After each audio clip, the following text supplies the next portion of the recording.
स्वागत है आपका आज के एपिसोड में। चलिए शुरुआत करते हैं पिछले अभ्यास प्रश्न के साथ।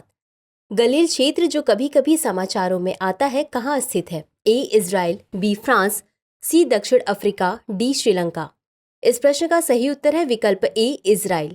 चलिए देखते हैं इसके विश्लेषण को। गलील क्षेत्र उत्तरी इजराइल में स्थित है। यह दक्षिण में जेजरेल घाटी से घिरा है, उत्तर में लेबनान के पहाड़ों से, पूर्व में गलील सागर, जॉर्डन नदी और गोलान हाइट्स से तथा पश्चिम में तटीय पर्वत श्रृंखला से। यह गलील सागर के लिए जाना जाता है, जहां कहा जाता है कि यीशु पानी पर चले थे, अतः विकल्प ए सही है। तो चलिए शुरुआत करते हैं आज के एपिसोड की पहले प्रश्न के साथ। निम्नलिखित कथनों पर विचार कीजिए। 1. सीमेंट, कोयला, कच्चा तेल और दूरसंचार 8 प्रमुख उद्योगों के सूचकांक की सूची में शामिल हैं। 2.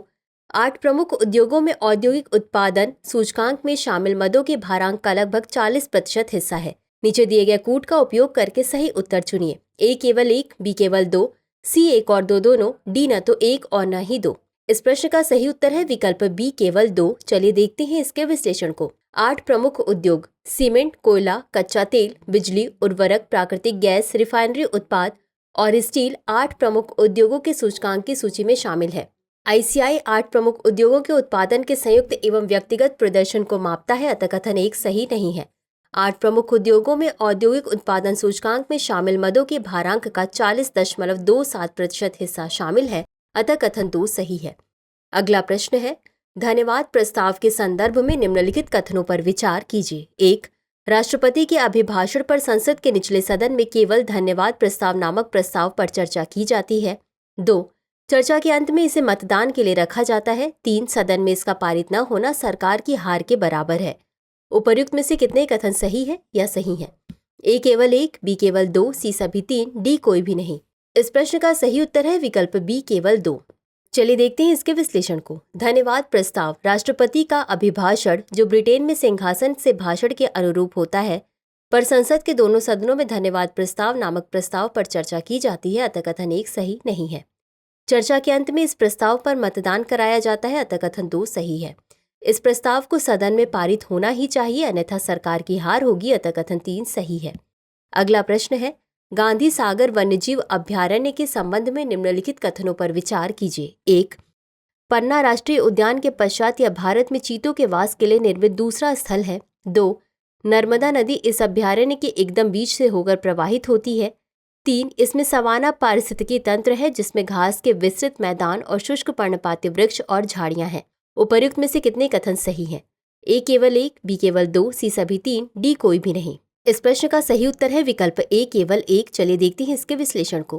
गांधी सागर वन्यजीव अभयारण्य यह कूनो राष्ट्रीय उद्यान के पश्चात भारत में चीतों के वास के लिए निर्मित दूसरा स्थल है, अतः कथन 1 सही नहीं है। चंबल नदी इस अभयारण्य के ठीक बीच से होकर प्रवाहित होती है। वर्ष 1960 में इस नदी पर निर्मित किया गया गांधी सागर बांध अभयारण्य के क्षेत्र में स्थित है, अतः कथन 2 सही नहीं है। इसमें सवाना पारिस्थितिकी तंत्र है, जिसमें शुष्क पर्णपाती वृक्षों और झाड़ियों के साथ घास के विस्तृत मैदान शामिल है। इसमें शैली भूभाग तथा शीट रॉक भी है, अतः कथन 3 सही है। अगला प्रश्न है, बैंकिंग में किसी ऋण को विशेष उल्लेख खाते के रूप में वर्गीकृत करने का प्राथमिक उद्देश्य क्या है? ए. ऐसे ऋणों को इंगित करना जिनका निष्पादन सर्वोत्कृष्ट है। बी. ऐसे ऋणों की पहचान करना जो अतिदेय हैं किंतु अभी तक अनर्जक परिसंपत्तियों के रूप में वर्गीकृत नहीं किए गए हैं। सी. ऐसे ऋणों को वर्गीकृत करना जिन्हें पूर्ण भुगतान किया जा चुका है। डी. ऐसे ऋणों को दर्शाना जिन्हें बट्टे खाते में डाल दिया गया है। इस प्रश्न का सही उत्तर है विकल्प बी। चलिए देखते हैं इसके विश्लेषण को। विशेष उल्लेख खाता यानी SMA यह वे परिसंपत्तियां या खाते हैं जो प्रारंभिक 90 दिनों में या अनर्जक परिसंपत्ति के रूप में पहचाने जाने से पहले अशोध्य परिसंपत्ति के संकेत प्रदर्शित करते हैं। इसका प्राथमिक उद्देश्य उन ऋणों की पहचान करना है जो अतिदेय तो हैं किंतु उन्हें NPA के रूप में वर्गीकृत नहीं किया गया है।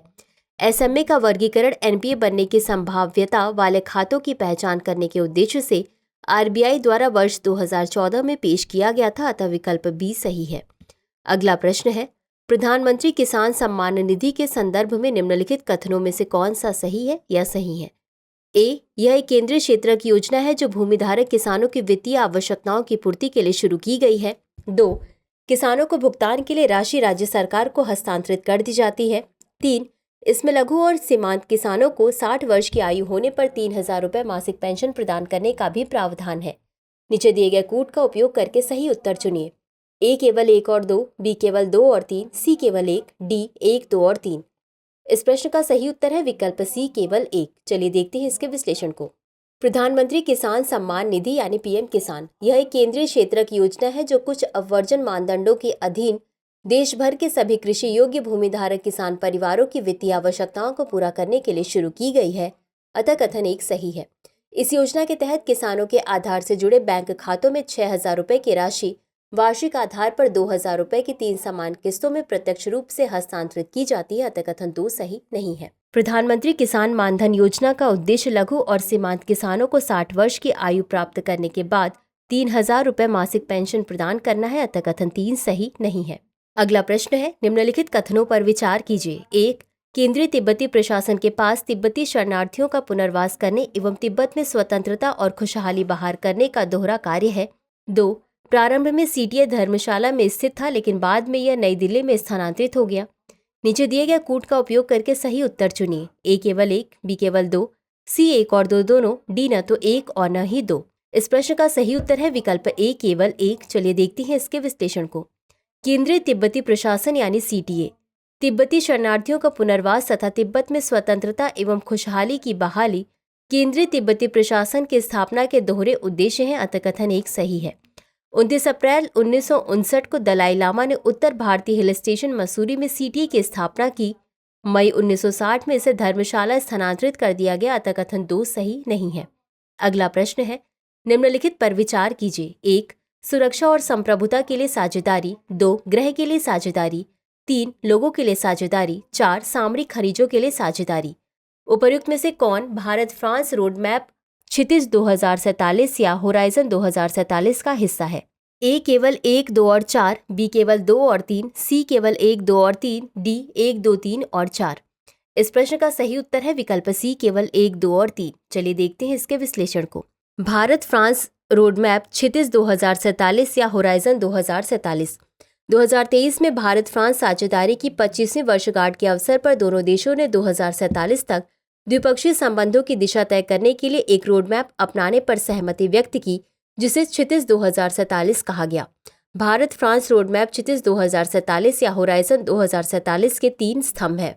सुरक्षा और संप्रभुता के लिए साझेदारी, गृह के लिए साझेदारी, लोगों के लिए साझेदारी। अतः विकल्प सी सही है। अगला प्रश्न है, विंडफॉल टैक्स के संबंध में निम्नलिखित कथनों पर विचार कीजिए। कथन 1, यह कर बाह्य कारकों के कारण अत्यधिक लाभ अर्जित करने वाली संस्थाओं पर अधिरोपित किया जाता है। कथन 2, यदि कोई कंपनी योजनाबद्ध रणनीति के कारण लाभ अर्जित करती है तो उसे विंडफॉल टैक्स नहीं लिया जा सकता है। उपर्युक्त कथनों के संबंध में निम्नलिखित में से कौन सा सही है? ए कथन 1 और कथन 2 दोनों सही है तथा कथन 2 कथन 1 की सही व्याख्या है। बी कथन 1 और कथन 2 दोनों सही है तथा कथन 2 कथन 1 की सही व्याख्या नहीं है। सी कथन 1 सही है किंतु कथन 2 सही नहीं है। डी कथन 1 सही नहीं है किंतु कथन 2 सही है। इस प्रश्न का सही उत्तर है विकल्प बी। चलिए देखते हैं इसके विश्लेषण को।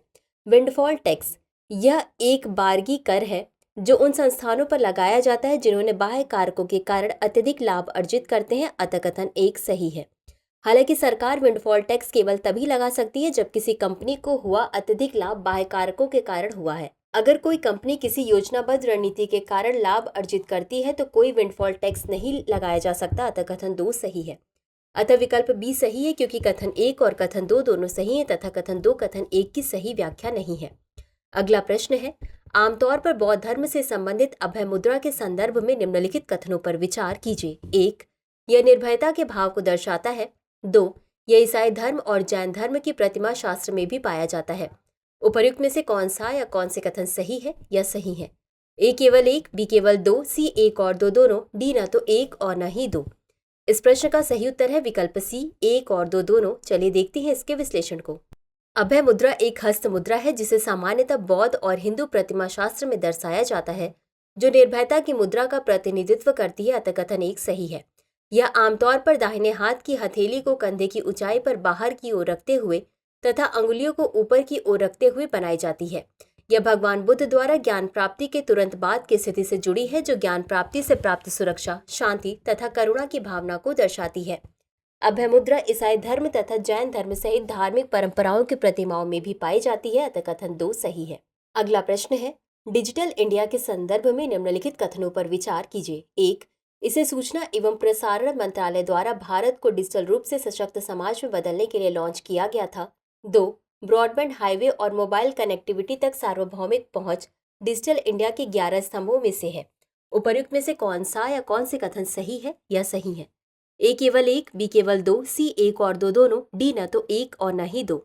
इस प्रश्न का सही उत्तर है विकल्प डी, न तो 1 और न ही 2। चलिए देखते हैं इसके विश्लेषण को। डिजिटल इंडिया इलेक्ट्रॉनिक्स और सूचना प्रौद्योगिकी मंत्रालय द्वारा डिजिटल इंडिया को भारत को डिजिटल रूप में सशक्त समाज व ज्ञान आधारित अर्थव्यवस्था रूप में परिवर्तित करने के उद्देश्य से लॉन्च किया गया था, अतः कथन 1 सही नहीं है।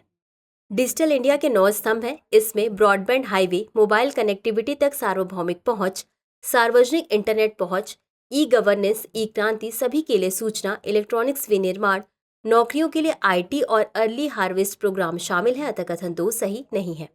तो चलिए अंत में देखते हैं आज के अभ्यास प्रश्न को। फिनटेक उद्योग में सैंडबॉक्स दृष्टिकोण का प्राथमिक उद्देश्य क्या है?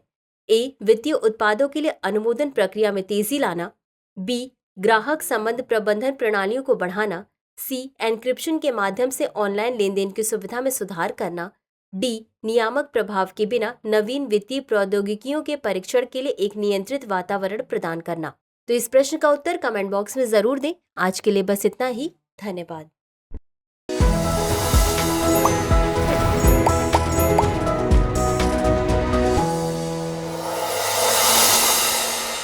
डियर व्यूअर्स, अपने एग्जाम की तैयारी को और बेहतर करने के लिए हमारे चैनल को लाइक, शेयर और सब्सक्राइब करना न भूलें।